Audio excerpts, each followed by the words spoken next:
I'm Rick Morris, and if you followed me through all of the videos, these videos have been designed to take an addict who's addicted and help him become clean and sober through the first 12 steps of the 12-step program. We followed the steps diligently. We've added tools and ideas, and we've offered challenges, and we know every step required a lot of work. And as those that came with me are clean and sober, we went in through step 13 through 18, which was to find our purpose and destiny. Many years ago, I realized just being clean and sober is not all there is to life. There's more to life when you realize you need to find your purpose and your destiny. God, why did you make me with the gifts and talents that I have that are unique? No one has them like me. I can't sing and I'm not a great athlete, but I am a good engineer and I'm a father and I have other gifts and talents and purposes that you have showed me through the years. Now we're on step 18. This one, I'm going to start out with a story that fits in with what I want to say. I was a design engineer at the end of my career, and we had a large client. One day, the director of maintenance called me and said that they were having trouble with one of the chillers on the job site.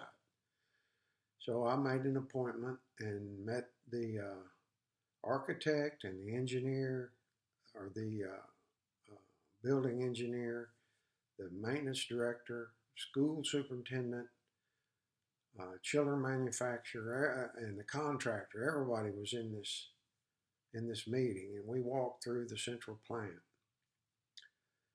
Now, in engineering, you produce a set of plans and specs for every job, and the plans on this particular job were huge, like over 100 pages, with thousands of drawn lines on each page, representing ductwork and piping and air conditioning units and lighting and plumbing, and then there's thousands of words with specifications and instructions on how the whole all the equipment fits together, with numbers scattered all over the pages. So we go to this central plant, and the chiller is off, and there's a failure code on it. We look at the chiller, we look at the piping, we look at the electrical, and I could see where the problem was. It didn't take me very long. Out of the condenser water pump, there was an 8-inch outlet, but on our plans, the pipe connecting the condenser water pump and the chiller it had a little number 6, right beside this line across the room. On the other end of the pipe from the pump was the chiller, and it had an 8-inch inlet, but it was reduced down to 6. So I immediately knew we put the wrong size pipe.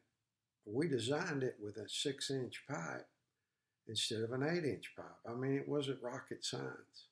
That's why the water flow was low, and that's what was kicking the chiller off.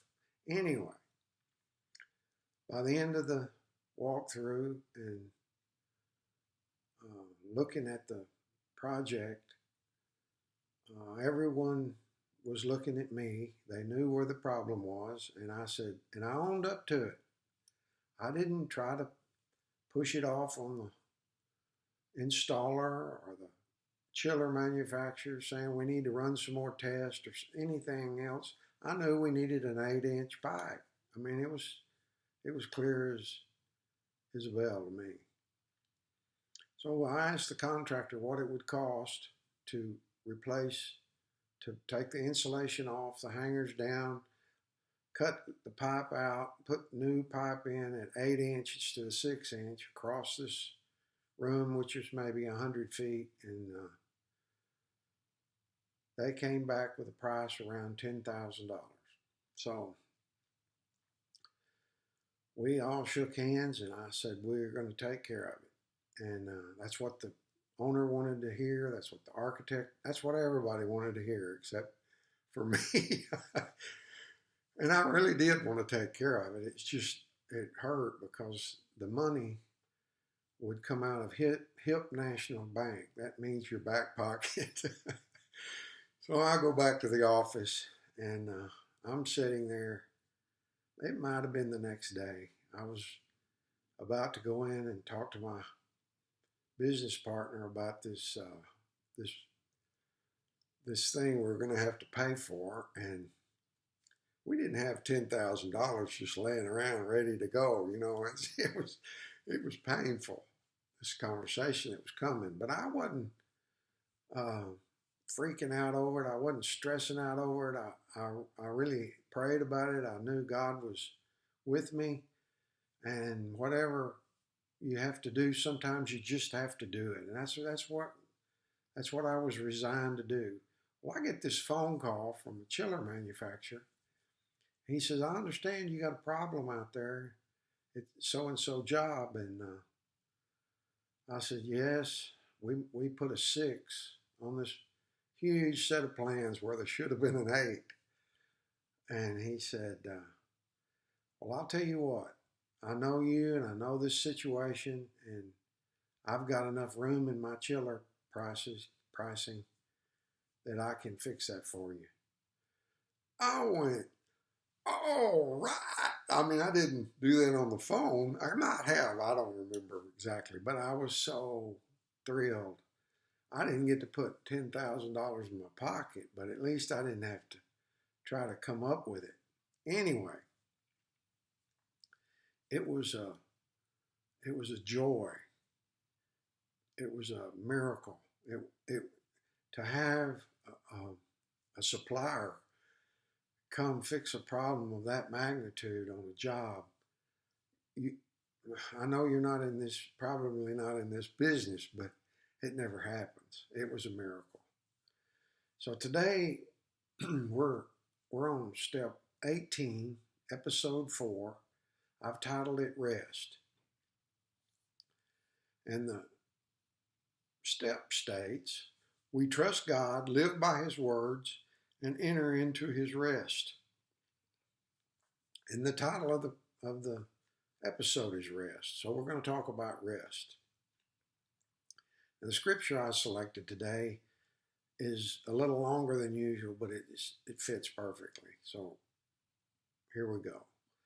Come to me, all who labor and are heavy laden, and I will give you rest. Take my yoke upon you and learn from me, for I am gentle and lowly of heart, and you will find rest for your souls. For my yoke is easy and my burden is light. That's Matthew 11, 28 through 30. Now, when we hear the word rest, we think about falling into our easy chair at the end of a hard day's work. That certainly fits the definition of rest. That rest is for your body. We cease work and our muscles relax. But what about our soul, our mind, will, and emotion? I'm going to pause, just like always, and give you a chance to answer. What about our soul?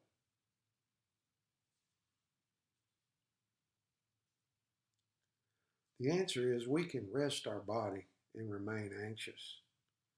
We can come back home from a vacation and have a rested body be stressed out because of family pressure.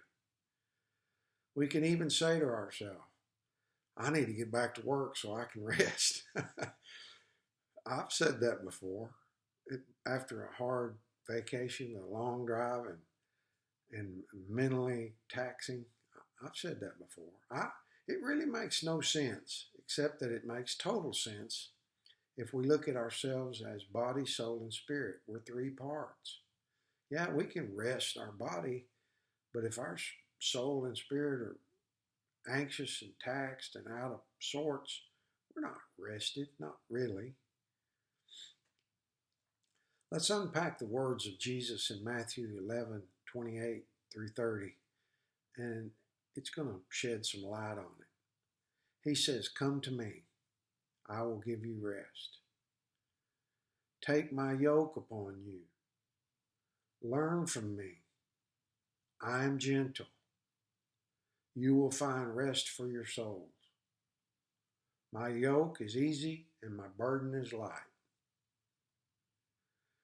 When he says, "Come to me," he knows it takes a measure of humility for us to admit that we need help in an issue that is stressing us out. So humility is the first step, and we learned that way back in the first step or two of our journey. In our old thinking, we tell ourselves, "I got this." But this never led to rest. On the contrary, it led to rest. When we say, "I got this," we're taking ownership. We're saying, "I'm bigger than this. I can do this humanly. I'm powerful." And it's stressful. It's difficult. Now, Jesus says, "I will give you rest if you humble yourself and come to me." So we humble ourselves and we go to him and he gives us rest. So far, so good. Then he says, "Take my yoke upon you." The yoke of the day in Jesus' time was a wooden harness that they used to yoke up oxen to pull a wagon. He is saying, "Yoke up with me and we'll pull this wagon together. Learn from me, I am gentle." Jesus is not going to ask us to get into a stressful wooden harness where we have to strain and struggle to get anywhere. On the contrary, he says, "Learn from me, I'm gentle." He is pulling with us. He doesn't expect us to go out there and stress out and pull the cart or pull the wagon of life by ourselves. He's asking us to get in the yoke with him. Therefore, if we yoke with Jesus, he'll teach us how to work smart. We don't spin our wheels, so to speak. He's a gentle teacher. Then he says something really profound. "I will give you rest for your souls." Wow. Wow, what a statement. My yoke is easy and my burden is light. Think about it. If we humble ourselves, realize we've been stressing out, and yoke up with him, he will pull the load with us. He doesn't pull it all and just let us lay down and quit working. But he says he'll pull the load with us and teach us how to rest at the same time. It's amazing. Okay, you might say, "I think I understand what you're saying, but how do I do this? What does it look like?"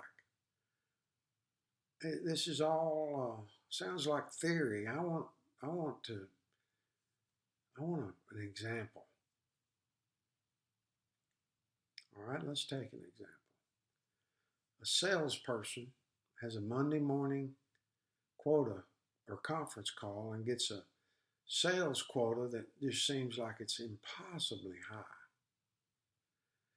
Instead of stressing out, the salesperson prays, and they pray something like this: "Jesus, you said we could yoke up and work together in the same yoke, and I'm trusting you to do this. You said your burden is easy and light. Help me with this quota." It looks impossible to me. When we make that kind of prayer, we do several things. We're humbling ourselves, we're asking the King of Kings to help us, yoke up with us, help us pull this wagon. And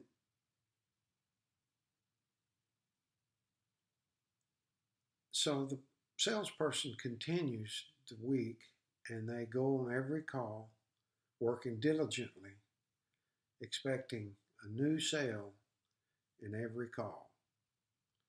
So this isn't an example of someone just laying it down and start worrying or drinking or having problems over having issues over the impossibly high quota. It's a person who asks God to help them. Now, is there a guarantee that the high sales quota will be met if you take this approach? Well, there's no guarantee. But with Jesus working side by side with us, the salesperson has nothing to be anxious about. The stress is gone and the King of Kings is involved. He will make a way where there is no way. Well, I've enjoyed these lessons, these episodes. I trust that doors are opening for you, that you're clean and sober. You have a new outlook on life. You have a new outlook on being a good worker, having a destiny and purpose. I trust that suddenlies will come, like we discussed earlier. I trust that doors will open, that suddenly open, that have been closed in the past, and doors will close that have been open in the past, that allowed the enemy to come in and ravage your life. If you've followed me diligently and you've worked every step of the way, I I feel assured that you will shortly reach your purpose and your destiny.